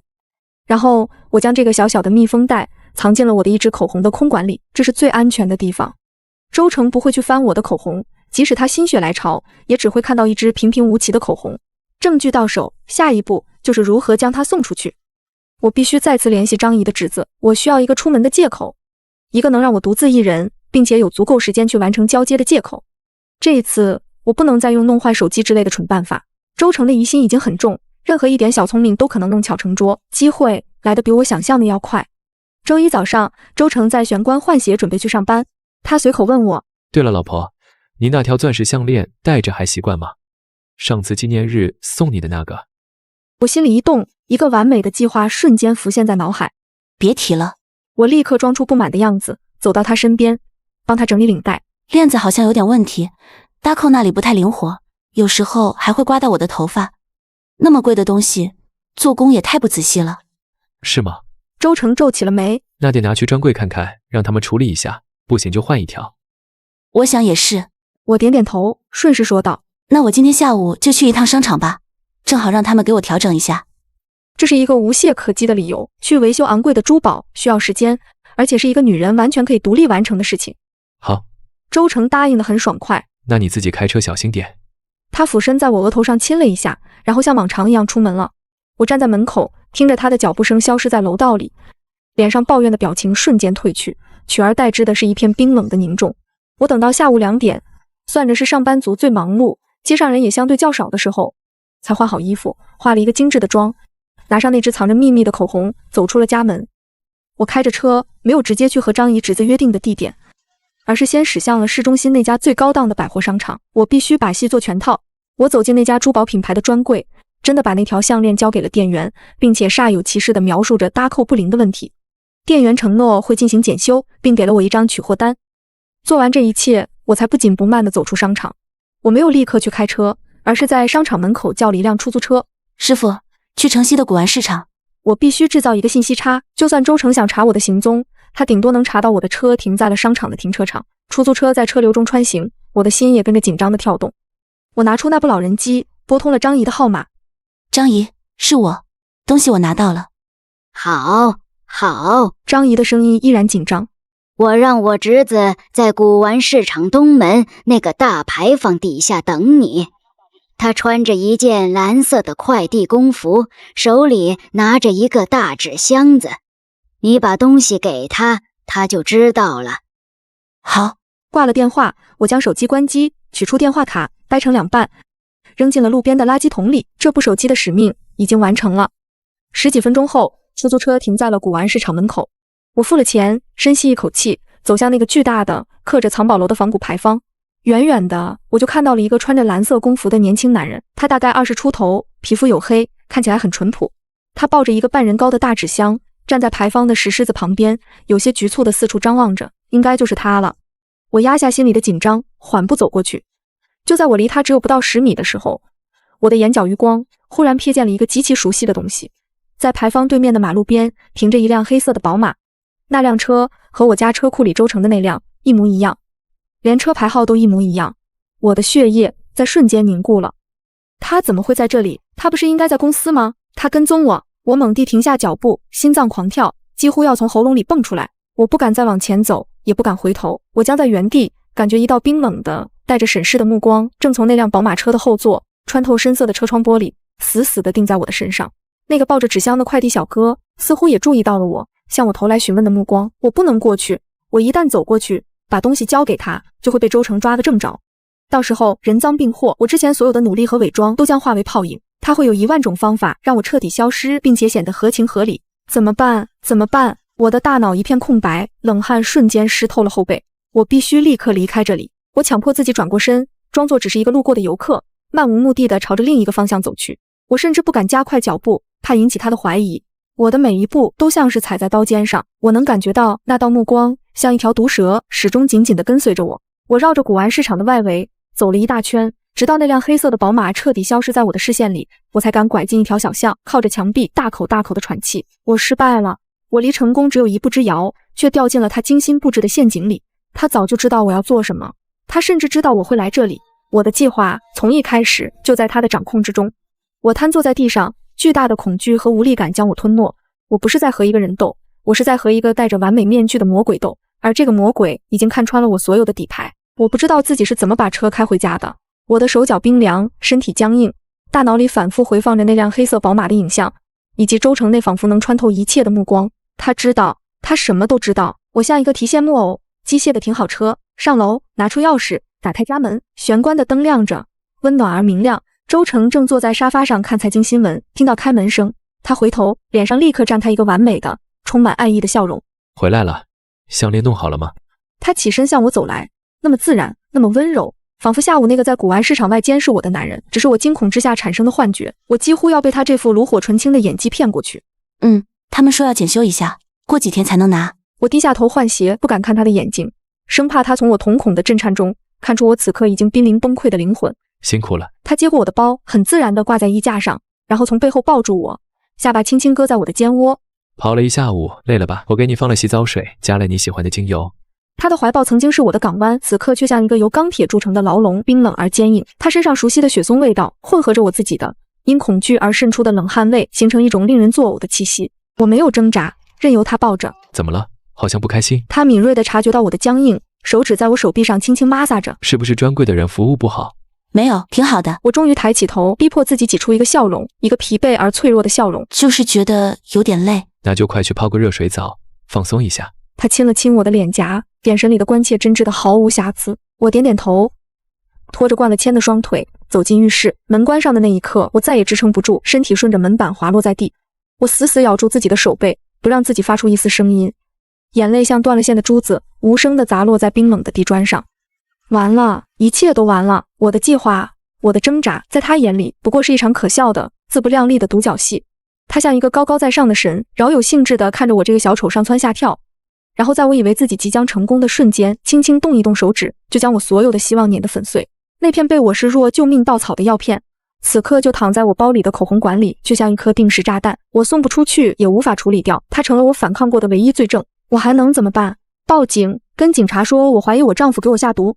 证据呢？那张被我踩烂的纸条，一段没有来由的电话录音，还是这片我说不清来源的药片？警察只会把我当成一个臆想症发作的疯女人。逃跑？我现在连踏出这个家门一步，都会在他的监视之下。我又能跑到哪里去？他已经在我所有亲人朋友心中种下了我精神失常的种子。我跑到天涯海角，也只是一个走失的疯子。绝望像一张密不透风的网，将我紧紧包裹。我感觉自己被困在了一个透明的玻璃盒子里，无论我如何呼喊，如何撞击，外面的人都看不见、听不见，赞叹着玻璃盒子的精美。我被困住了，彻彻底底。洗完澡，我把自己扔在床上，用被子蒙住头，假装睡着。周成躺在我身边，他没有像往常一样抱着我，而是安静地躺着。我能感觉到他的呼吸平稳而有力。他没睡，他在黑暗中观察着我，像一条等待猎物彻底失去力气的毒蛇。一夜无眠。第二天，我做出了一个决定，一个疯狂的置之死地而后生的决定。既然他想让我疯，想让所有人都以为我疯了，那我就疯给他看。我要把这出他导演的戏演到极致，演到失控，演到连他这个导演都无法收场。我要用他加诸在我身上的最恶毒的武器来反击他。那天早上我没有起床，周成像往常一样准备好了早餐，端着那杯水和那片白色的药片来到床边。老婆，起来吃早餐了。他柔声叫我，我睁开眼睛，眼神空洞地看着天花板，不言不语。怎么了？不舒服吗？他把东西放在床头柜，伸手探了探我的额头。不烧啊。我还是不说话。他皱了皱眉，耐着性子哄我。好了，别耍小脾气了，快起来，把维生素吃了，不然身体会不舒服的。我缓缓地转过头，看着他手里那片药。突然，我笑了，笑得诡异，笑得让他脸上的温柔面具出现了一丝裂痕。然后我当着他的面抬起手，用尽全身力气将他递过来的水杯和药片狠狠地扫落在地。啪！玻璃杯碎裂的声音在安静的卧室里显得格外刺耳。白色的药片在地上滚了几圈，停在了一块玻璃碎片旁边。周成脸上的笑容彻底消失了，他死死地盯着我，眼神阴沉的可怕。那是我从未见过的，包下了所有伪装后的最真实的他。苏庆。他一字一顿地叫我的名字，声音冰冷得像淬了毒的刀子。你知道你在做什么吗？我看着他，继续笑。我的心在颤抖，我的灵魂在尖叫，但我的脸上却挂着一个疯子才有的癫狂而无畏的笑容。来吧，周成，游戏现在才真正开始。你不是想看我疯吗？我会让你看到一个真正的疯子会做出什么样的事情。那一天是我和周成结婚以来第一次真正意义上的冷战。我没有下床，没有吃饭，没有喝水，我就那么躺着，睁着眼睛，像一具美丽的尸体。周成也没有再强迫我，他默默地收拾了地上的狼藉，然后一个人去吃了早餐，换上西装，像往常一样出门上班。他走后，我才敢放松下来，身体因为后怕而不住的颤抖。刚才的对峙几乎耗尽了我所有的勇气。我赌的就是他还不想这么快撕破脸，他需要的是一个慢性死亡，死于意外的妻子，而不是一个被他逼疯、公然反抗的疯子。公然的反抗会引来关注，这不是他想要的。我的赌注暂时赢了。接下来的几天，我将疯这个字演绎得淋漓尽致。我不再伪装，不再假装吞下那些药片，只要他端过来，我就面无表情地打掉。一开始他还会愤怒，会用冰冷的眼神警告我，但渐渐的，他似乎也接受了我这个新的状态，只是冷冷地看着，然后默默收拾。我开始毁掉家里的一切，他最喜欢的限量版黑胶唱片，我一张一张地掰断，扔进垃圾桶。他书柜里那些珍藏版的书籍，我一页一页地撕下来，折成纸飞机，从阳台上飞出去。他最宝贵的那套紫砂茶具，我当着他的面一件一件的微笑着扔在地上，听着它们碎裂的声音。每一次他都只是站在一旁，冷冷地看着我，不阻止也不说话。他的眼神像是在看一个正在上演滑稽戏的猴子，但我知道他内心深处已经燃起了怒火。这些东西都是他的心头好，是他精英身份的象征。我毁掉他们，就是在挑战他的权威，践踏他的尊严。真正让他失控的是他的那缸宝贝锦鲤，那是一个价值不菲的超白鱼缸，养着几条从日本空运回来的锦鲤，每一条都价值6位数。那是他的骄傲，他经常请朋友来家里，向他们炫耀这些水中游弋的艺术品。那天下午，他正在客厅招待2位重要的客户。我穿着一身白色的真丝睡裙，光着脚，头发散乱，像游魂一样从卧室里走了出来。客厅里的谈笑声戛然而停，那2位客户用一种惊愕又尴尬的眼神看着我。周成的脸上闪过一丝极度的难堪和愤怒，但他很快就掩饰过去，对我露出一个无奈而宠溺的笑容，对客户解释道：不好意思，我太太她最近身体不太舒服，情绪有点不稳定。我没有理会他们，径直走到了那个巨大的鱼缸前。我看着里面悠闲游动的锦鲤，它们色彩斑斓，姿态优雅。然后我回过头，对着周成露出了一个天真无邪的笑容。我随手拿起茶几上的一瓶红酒，没有丝毫犹豫，拧开盖子，将整瓶嫣红的液体全部倒进了鱼缸里。清澈的水瞬间被染成了诡异的粉红色。那些名贵的锦鲤像是被投入了沸水，开始疯狂地挣扎、抽搐、翻滚。苏庆。周成终于怒吼出声，他猛地站起来，脸色铁青，几乎是冲到了我的面前。他一把夺过我手里的酒瓶，狠狠地摔在地上。那2位客户吓得从沙发上弹起来，目瞪口呆地看着眼前这堪比戏剧的一幕。你疯够了没有？周成抓住我的肩膀，力气大的几乎要捏碎我的骨头。他的眼睛里布满了血丝，那张完美的、温文尔雅的面具终于被我亲手撕开了一道狰狞的口子。我看着他暴怒的样子，心里竟然涌起一阵病态的快感。我没有挣扎，只是痴痴地笑着，嘴里喃喃自语：他们不好看，红色才好看，血的颜色多漂亮啊！我的话像一盆冰水，瞬间浇灭了周成的怒火。他看着我空洞而癫狂的眼神，身体一僵，眼中的暴怒渐渐被一种更深沉、更复杂的阴鸷所取代。他松开我，深吸了一口气，恢复了那个理智而克制的周成。他转过身，用一种疲惫不堪又充满歉意的语气对那2位早已吓傻的客户说：实在对不起，让2位见笑了。我太太她病了，病得很重。今天的会谈我们改天再约吧。他几乎是把那2位客户推出了门。关上门的瞬间，整个客厅陷入了死一般的寂静。我能听到鱼缸里那些锦鲤最后的微弱的挣扎声。周成没有再看我一眼，他拿出手机，走到阳台，压低声音打了一个电话。我听不清他在说什么，但我能看到他的眉头紧锁，表情凝重。挂了电话，他走回客厅，站在我面前，居高临下地看着我。这一次，他的眼神里没有愤怒，没有温柔，只有一片冰冷的，像是在看一个没有生命的物体的漠然。苏庆，他说，声音平静的可怕。既然你病了，就需要人照顾。我已经联系好了，明天会有一位专业的家庭护工来家里，24小时照顾你的起居。我心里一震，鱼儿上钩了。我看着他，继续装傻，歪着头，天真的问：护工是来陪我玩的吗？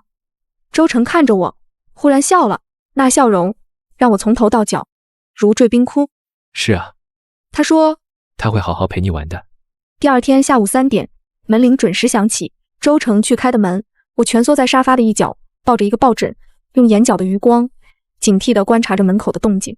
进来的是一个约莫35、6岁的女人，她穿着一身干净利落的灰色套装，头发一丝不苟地盘在脑后，脸上没什么表情，但眼神却很锐利，像鹰一样。她手里提着一个简单的行李箱，看起来十分专业。周先生，您好，我是王静，您通过家政公司找的护工。她的声音很平稳，不卑不亢。王姐，你好，辛苦你跑一趟。周成的态度客气而疏离，他侧过身，指了指我。这就是我的太太，苏庆。她最近的情况，你也大概了解了。王静的目光落在我身上，像手术刀一样，精准而冰冷。他上下打量了我一番，没有流露出任何同情或者鄙夷，只是公事公办地点了点头。我明白，我会尽我所能，照顾好周太太。周成似乎对他的专业态度很满意，领着他去了客房，简单交代了几句。我的心沉到了谷底。这个王静看起来太精明，太冷静，太不好对付了。他不像是那种可以被金钱或者3言2语的求助就能打动的普通人，他更像是一个周成请来看管我的专业的狱卒。我的计划还能成功吗？我还能从这个女人身上找到突破口吗？王静很快就进入了工作状态，她没有急着靠近我，而是先戴上手套，将我这几天制造的一片狼藉有条不紊地收拾干净。她的动作麻利而高效，仿佛对这种混乱的场面司空见惯。周成似乎很放心地把烂摊子交给了他。傍晚时，他接了个电话，说是公司有急事，需要回公司一趟。他临走前走到我身边，蹲下来，想像以前一样摸我的头。我像一只被激怒的猫，猛地挥手打开了他的手，喉咙里发出威胁的呵呵声。他的手停在半空，脸色沉了沉，但当着王静的面，他还是强行挤出一个苦涩的笑。你看，他现在连我都不认了。王姐，这里就拜托你了。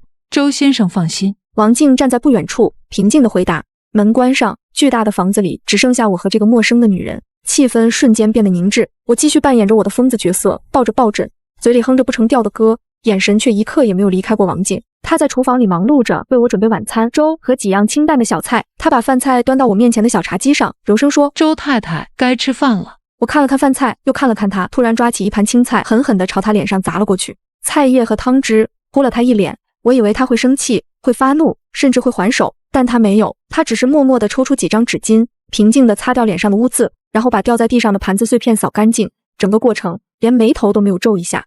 然后他又回到厨房，重新给我盛了一碗粥。周太太，我知道您心里不舒服，但饭总要吃的，不然身体会垮的。他的语气依然平静无波，我看着他，心里那股因为周成的算计而燃起的绝望又一次升腾起来。这个女人像一堵密不透风的墙，油盐不进，水火不侵。我的表演对她毫无作用。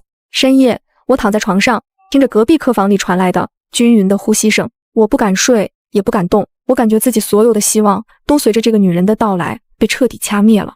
就在我快要放弃的时候，我的房门被轻轻地推开了一条缝，一个人影悄无声息地走了进来，是王静。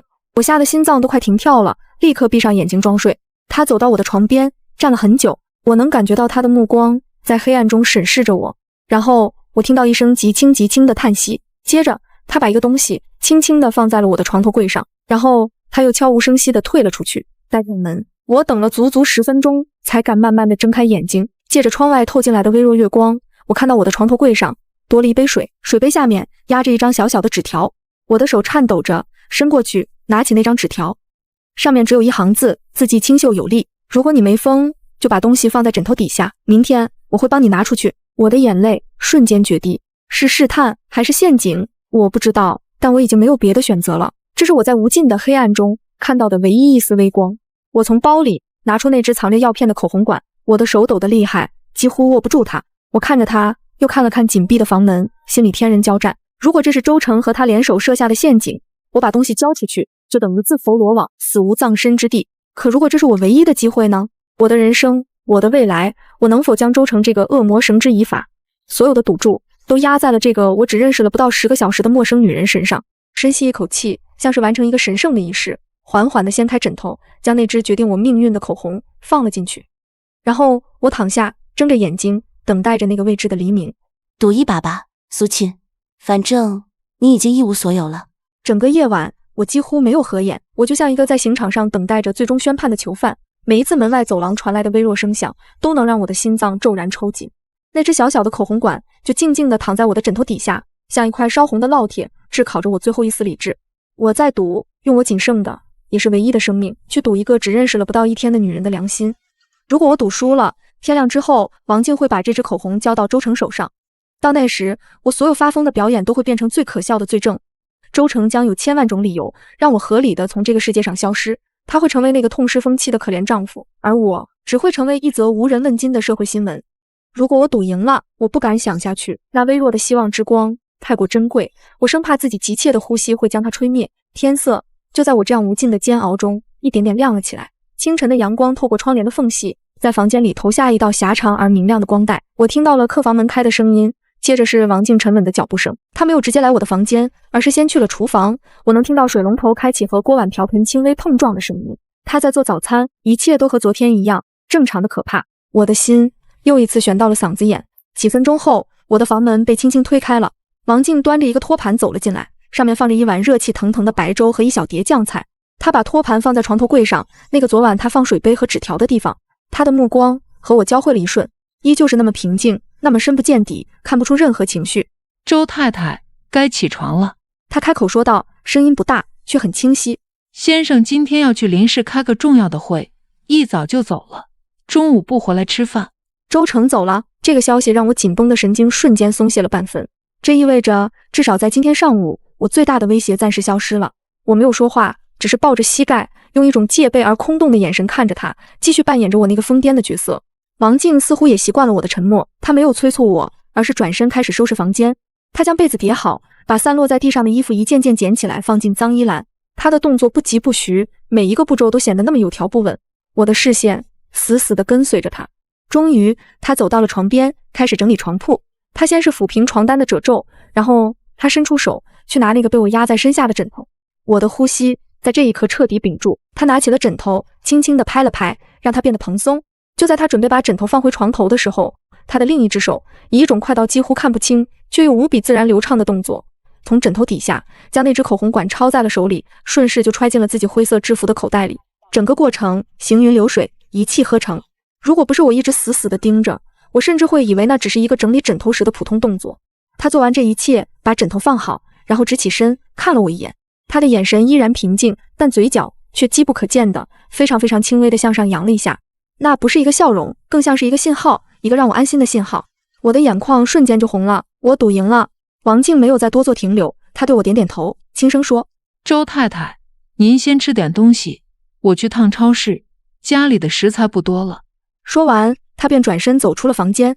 我听着她下楼的脚步声，听着大门被打开又关上的声音，直到整个世界都重新陷入一片寂静，我再也忍不住，把脸深深地埋进膝盖里，放声痛哭。压抑了太久的恐惧、委屈、愤怒和绝望，在这一刻，随着劫后余生的巨大狂喜，一起喷涌而出。这不是结束，这只是开始。我擦干眼泪，从床上爬起来，端起那碗还温热的白粥，大口大口地吃了起来。我必须活下去，我必须有力气去迎接接下来的更残酷的战斗。我必须亲眼看到周成那个恶魔是如何一步步走向他为自己掘好的坟墓。我等待着我的盟友带着审判的武器回到我的身边，等待的每一分每一秒都漫长如一个世纪。王静出门后，我强迫自己冷静下来，将整个计划在脑海中重新复盘。证据已经送出，接下来就是等待化验结果。但这期间，我不能有任何松懈。周成的电话随时可能打回来，他会向王静询问我的情况。我必须把疯子这个角色继续扮演下去，而且要演出层次感。一个只知道打杂和沉默的疯子很容易被识破，而一个时而癫狂、时而安静、情绪极不稳定的疯子，才更符合医学上的定义，也更能麻痹周成。我开始在客厅里游荡，我时而对着空无一人的墙角喃喃自语，时而抱着一个抱枕，唱着跑调的儿歌，脸上露出痴傻的笑容。我把客厅那面巨大的落地镜当成了我的观众，我看着镜子里那个脸色苍白、眼神空洞、行为诡异的女人，连我自己都感到一阵阵的陌生和心寒。苏沁，你快要不认识你自己了。但我知道，镜子里这个越是疯狂的女人，镜子外那个真实的灵魂就越是清醒。中午11点半，王静回来了，她提着几个购物袋，里面装满了新鲜的蔬菜和水果。她的表情和出门时一样，平静无波，看不出任何端倪。她看到我在客厅里发疯，也没有表现出任何异常，只是把东西放进厨房，然后开始准备午餐。我的心又一次悬了起来。结果出来了吗？到底是什么？我急切地想知道答案，但我不能问。这个家里布满了周成的眼睛和耳朵，我们之间的任何一次直接交流都可能是致命的。我只能等王静用她的方式把信息传递给我。午饭很简单，一荤一素一汤。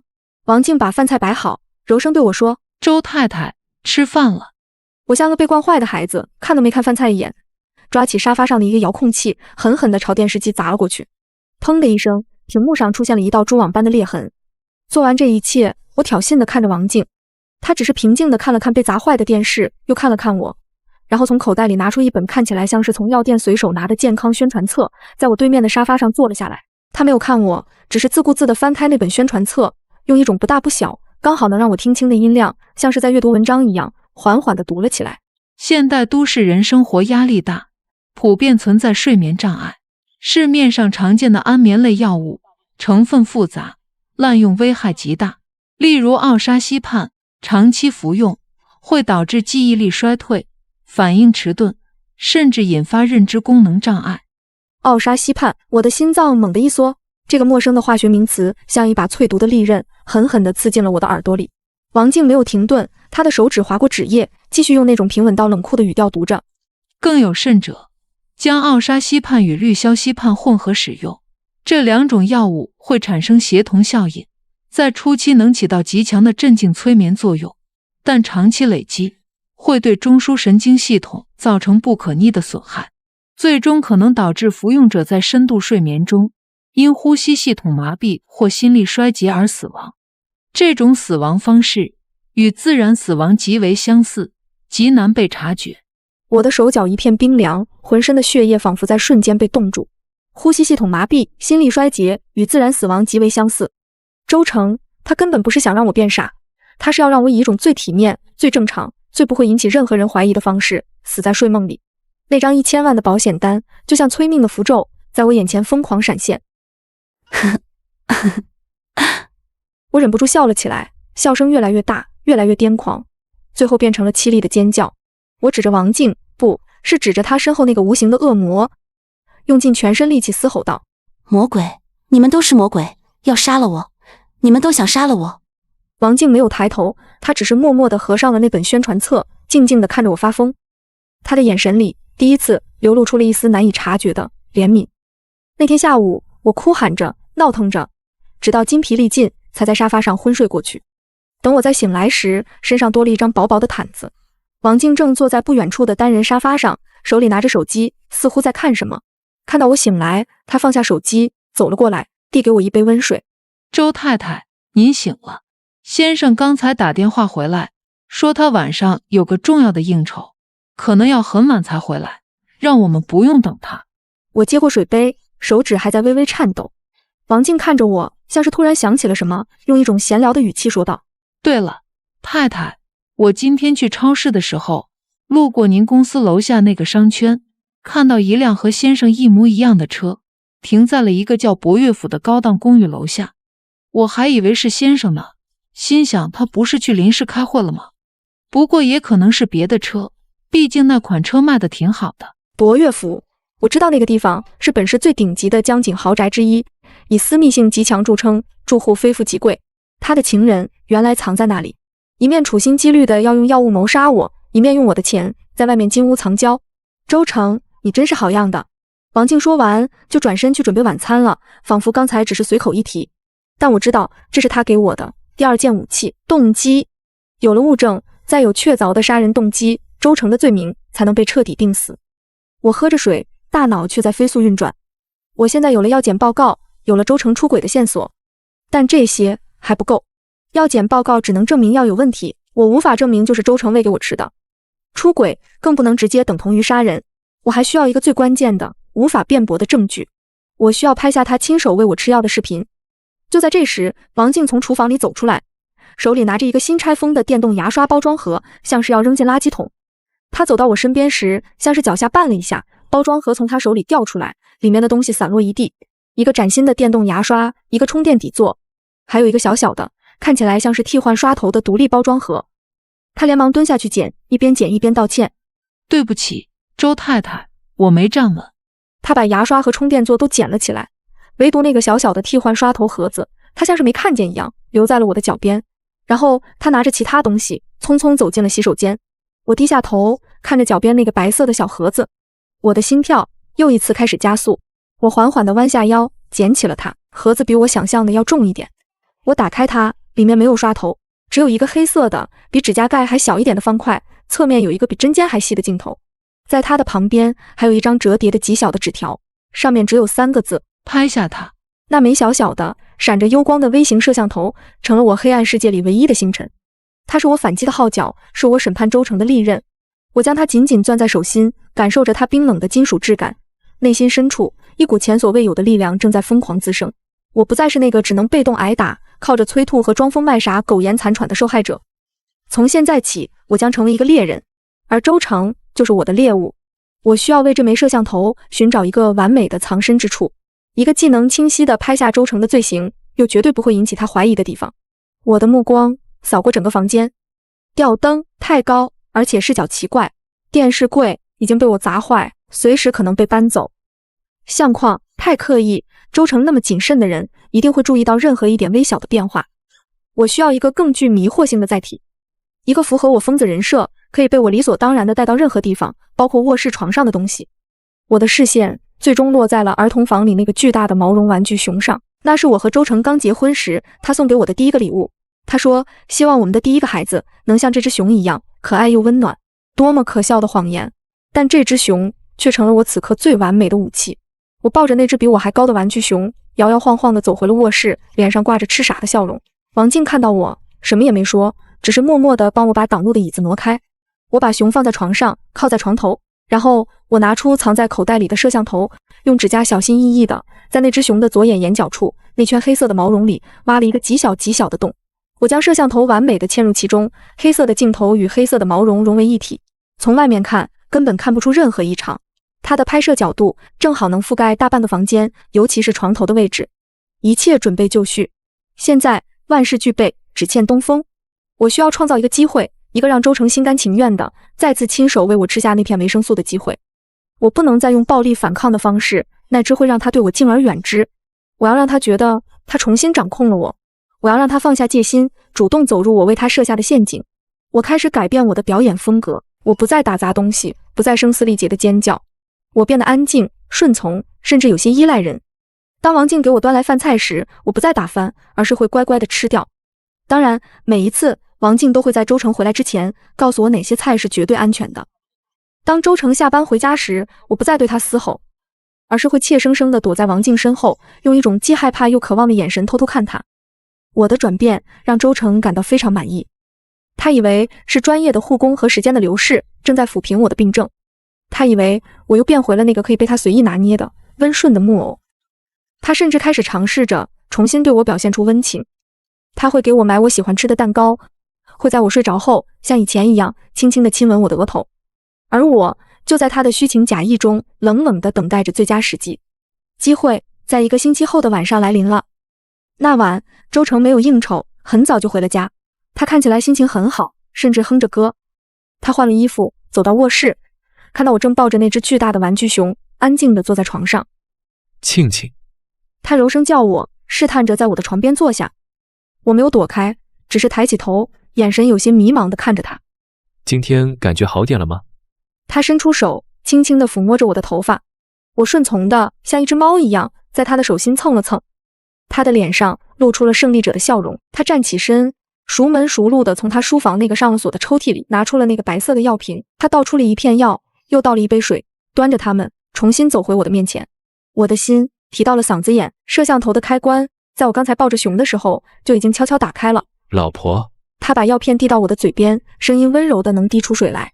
该补充维生素了，吃了它，你的身体才能好起来，我们才能像以前一样好好的。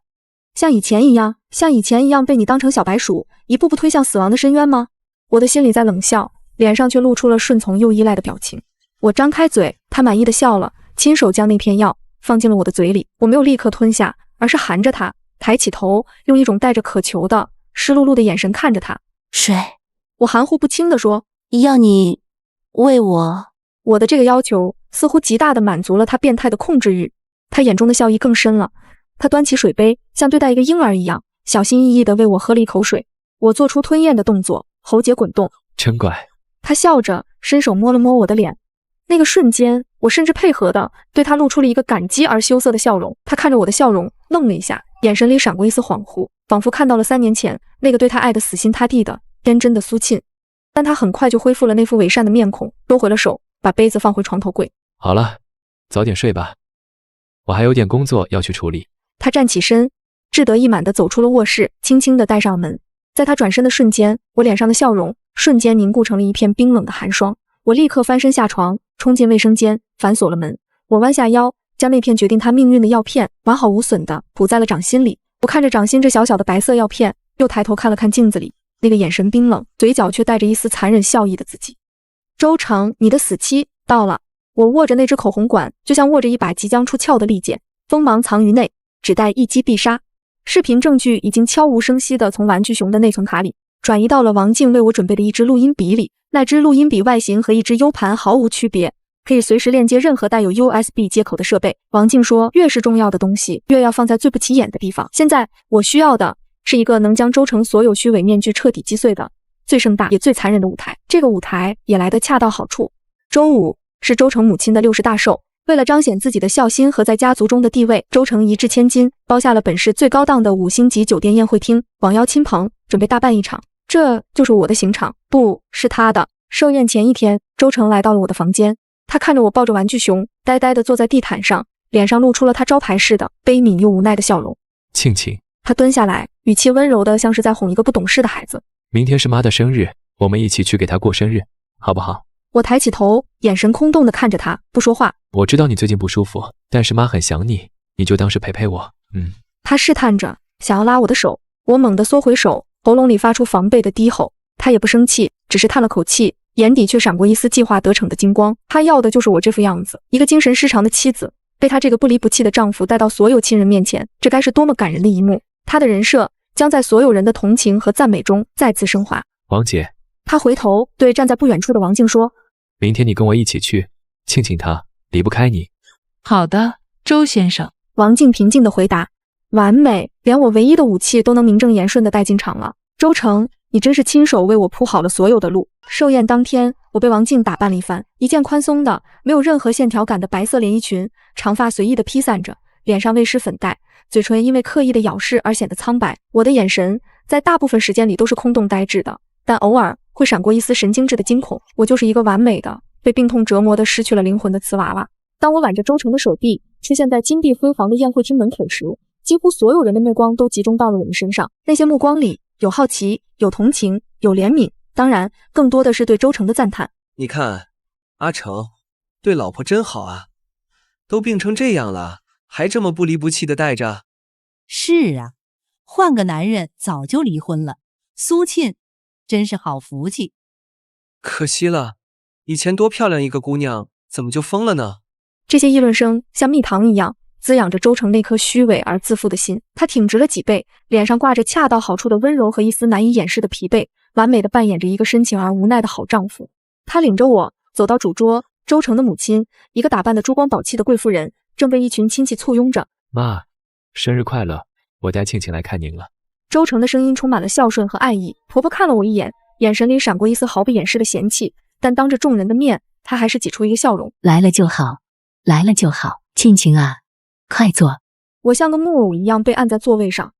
宴会开始，觥筹交错，一片欢声笑语。巨大的投影幕布上循环播放着周成精心制作的歌颂他母亲伟大一生的 PPT， 而我就是这场盛宴里最不和谐也最引人注目的一个污点。我时而会突然拿起筷子敲打着面前的盘子，发出刺耳的声响，时而会对着一道精美的菜肴露出惊恐的表情，仿佛那是什么魔鬼。周成则全程耐心地照顾着我，一会儿柔声安抚，一会儿替我向众人道歉。他的表演天衣无缝，引来了满堂的赞许。我知道时机快到了。当宴会进行到高潮，主持人邀请周成作为儿子代表上台致辞的时候，我缓缓地站了起来，所有人的目光再一次聚焦在我身上。周成的眉头瞬间锁紧，他压低声音，用一种带着威胁的语气对我说：苏沁，坐下，别闹了。我没有理他，而是端起桌上的一杯红酒，摇摇晃晃地朝着台上的主持人走去。全场一片哗然。他要干什么？疯子，就是疯子，这种场合也敢乱来。周成的脸瞬间涨成了猪肝色，他几步冲上来，想从我手里夺过酒杯。就在他抓住我手腕的那一刻，我突然回过头，对着他露出了一个诡异的冰冷的笑容。那笑容和他那晚在我床前确认我疯了之后露出的笑容一模一样。他愣住了，就是这一瞬间的迟滞，我猛地将手中的红酒朝着他身后那巨大的投影幕布狠狠地泼了过去。啊！人群中爆发出阵阵惊呼，嫣红的酒液在洁白的幕布上留下了一道触目惊心的如同鲜血般的痕迹。原本播放着温馨照片的 PPT 被这道血痕切割得支离破碎。苏沁，你这个疯子！周成终于被彻底激怒，他再也顾不上伪装，一把抓住我的头发，面目狰狞地低吼。宴会厅里乱成了一团，而就在这最混乱的一刻，一个沉稳冷静的声音通过主持人掉落在地上的话筒响彻了整个大厅。周先生，请您放开周太太，您的行为已经构成了家庭暴力。是王静，她不知何时已经走到了舞台边，手里拿着那只黑色的 U 盘，另一只手则拿着她自己的手机，屏幕上显示着正在通话中，通话对象是110。周成猛地回头，看到了王静，也看到了他手里的手机和 U 盘，他的瞳孔在瞬间缩成了最危险的针尖。各位来宾，很抱歉打扰了这场盛大的寿宴。王静没有理会他，他平静地捡起话筒，走到了投影幕布旁边的操作台。但是我想大家可能更愿意看一些比 PPT 更真实的东西。他说着，不顾后台工作人员的阻拦，将那只 U 盘狠狠地插进了播放设备的 USB 接口。周成的脸色在瞬间变得惨白如纸，他像一头发狂的野兽，嘶吼着朝王静扑了过去。贱人，你敢！但已经晚了，投影幕布上温馨的家庭照片消失了，取而代之的是我们卧室的画面。画面里，我像个没有灵魂的娃娃，安静地坐在床上，而周成，那个被所有人称颂的完美丈夫，正端着水杯和药片，脸上带着最温柔也最令人毛骨悚然的笑容，一步步走向我。整个宴会厅在瞬间陷入了死一般的寂静。老婆，该补充维生素了，吃了它，你的身体才能好起来，我们才能像以前一样好好的。周成那温柔的能滴出水的声音，通过宴会厅顶级的音响设备，清晰地回荡在每一个角落。巨大的幕布上，他英俊的脸庞被放大了数十倍，每一个细微的表情都看得一清二楚。那深情的眼神，那宠溺的笑容，和他此刻舞台上那张因暴怒而扭曲的脸，形成了最讽刺也最惊悚的对比。所有人都呆住了，那些刚才还在夸赞他的亲戚朋友，此刻全都像被施了定身咒，一个个张大了嘴巴，脸上的表情从错愕到疑惑，再到一丝丝恐惧。周成的母亲，那个高高在上的贵妇人，脸上的血色瞬间退得一干二净。她指着幕布，嘴唇哆嗦着，一个字也说不出来。视频还在继续，画面里，周成亲手将那片白色的药片放进了我的嘴里，然后又像对待一个婴儿般，小心翼翼地喂我喝水。真乖。当他这句充满满足感的夸赞响起时，人群中终于有人发出了倒吸冷气的声音。一个不明所以的小孩子天真地问：妈妈，叔叔为什么要喂阿姨吃药呀？没有人回答他，空气中弥漫着一种令人窒息的诡异。视频不长，只有短短的1分多钟。当画面定格在周成志得意满地走出卧室的背影时，王静按下了暂停键，然后他举起话筒，用一种不带任何感情色彩的冷酷到极点的声音缓缓开口：这就是周成先生口中的维生素，经过专业机构检测，其主要成分为奥沙西泮与氯硝西泮，两者混合长期服用，将对中枢神经系统造成不可逆转的损害，最终导致服用者在深度睡眠中因呼吸系统麻痹或心力衰竭而死亡，并且这种死亡方式与自然死亡极为相似，在常规尸检中极难被发现。王静的每一句话都像一记重锤，狠狠地砸在所有人的心上。奥沙西泮、氯硝西泮，这些陌生的化学名词，此刻却像来自地狱的咒语，让整个宴会厅的温度都仿佛降到了冰点。人群彻底炸了。我的天，这是在杀人啊！太可怕了，枕边人竟然是魔鬼。他为什么要这么做？苏庆那么好的姑娘。周成浑身颤抖，他看着周围那些鄙夷、惊恐、厌恶的目光，看着他母亲摇摇欲坠的身体，看着他父亲那张涨成紫红色的脸，他知道他完了。他那用谎言和伪装堆砌起来的完美世界，在这一刻轰然倒。不是的，是他，是这个疯子陷害我。他终于崩溃了，像一条疯狗，指着我歇斯底里的咆哮。他早就疯了，这些都是他伪造的，是他和这个贱人串通好了要害我。我冷冷地看着他最后的挣扎，缓缓地从王静身后走了出来。我走到舞台中央，走到那个泼洒着红酒的巨大的血色幕布前。我接过王静手里的话筒。我疯了。我开口，声音不大，却带着一种穿透一切的冰冷和清醒。是，我的确疯过。在你日复一日的药物控制和精神虐待下，我变得迟钝、嗜睡、记忆力衰退，甚至怀疑自己的人生。我以为那是你对我的爱，是你无微不至的照顾。直到张姨给我留下了那张纸条。你不是想知道那张纸条上写了什么吗？我看着他惨白的脸，一字一顿地说，上面写着你每天吃的不是维生素，快跑。可惜我当时没有看，我甚至把它忘在了口袋里。直到3个月后，你看到我拿出那张纸条，你慌了，对不对？从那天起，你就开始了一场更精彩的表演。你监视我，跟踪我，离间我和我的朋友，甚至在我母亲面前，把我塑造成一个精神失常的疯子，断掉我所有的退路。你享受这种将我玩弄于股掌之间的感觉，你觉得我插翅难飞，只能任你宰割。我的声音越来越响，越来越亮，充满了压抑了数月的愤怒和血泪。你以为你做的一切都天衣无缝？那张价值1000万，受益人是你自己的人身意外保险，那个被你金屋藏娇安置在博乐府1801室的情人，甚至你书房里那个上了锁的藏着真正维生素和换药记录的笔记本。你以为这些秘密会随着我的意外死亡而永远埋葬吗？博乐府1801室。当我说出这个地址时，周成的身体猛地剧震了一下，眼中最后一点血色也消失了。而我抬起手指向他，周成，你错了，你千不该万不该，不该把一个女人逼上绝路，因为当她一无所有的时候，她会用她的命和你同归于尽。我的话音刚落，宴会厅的大门被人从外面猛地推开，几个身穿制服、表情严肃的警察大步流星地走了进来。为首的警察目光如炬，扫视了一圈混乱的现场，最终定格在舞台上那个早已面如死灰的周成身上。周成，警察的声音威严而冷酷。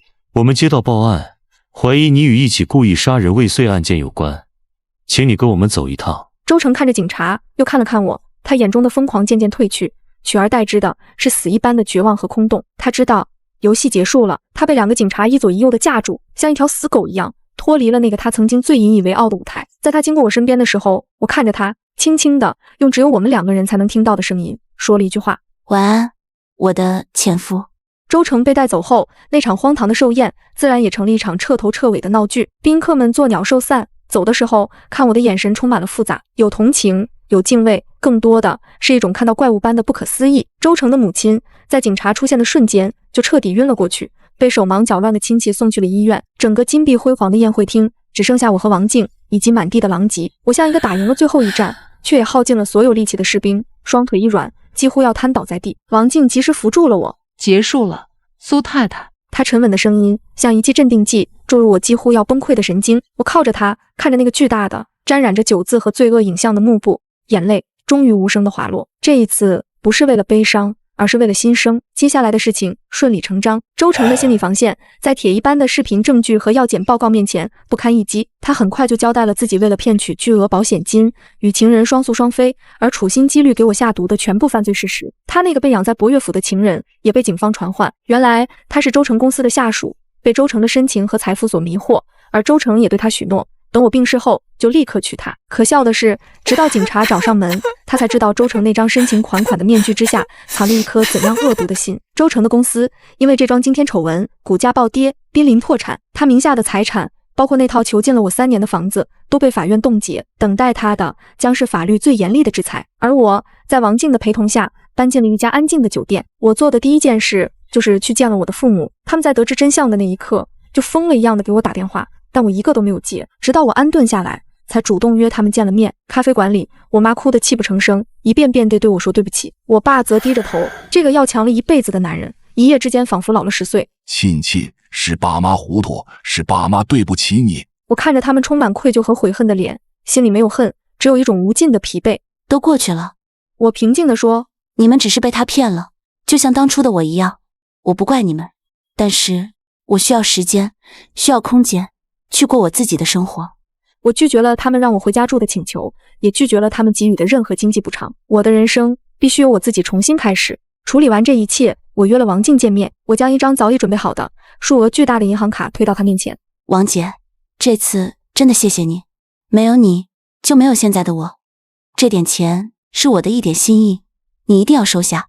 王静却将卡推了回来，她看着我，第一次露出了一个真正意义上的笑容，那笑容里带着一丝淡淡的哀伤。苏太太，我帮你不是为了钱。她轻声说，我有一个妹妹，3年前也是这样，被她那个在外人看来无可挑剔的丈夫以抑郁症的名义送走了。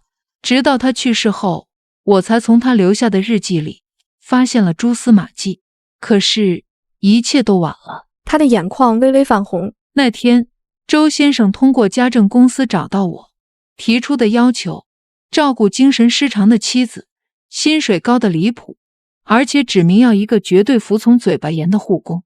我一听就觉得不对劲，所以我来了。看到你的第一眼，我就知道你不是疯子，你的眼睛里有光，有不甘，有恨，和我妹妹最后那段日子里那种彻底死寂的眼神完全不一样。我终于明白为什么他会选择相信我，帮助我。我们都是被同一个魔鬼在不同时空里伤害过的人。最后我找到了张怡，我按照王静帮我查到的地址，在一个偏远的小山村里找到了她。她看到我先是惊恐，在确认我身后没有周成的身影后，才抱着我嚎啕大哭。我把一个装满了现金的信封塞给她，告诉她一切都结束了，她再也不用担惊受怕。她说什么也不肯收，我只说拿着吧，张怡，用它换一个没有恐惧的安稳的晚年。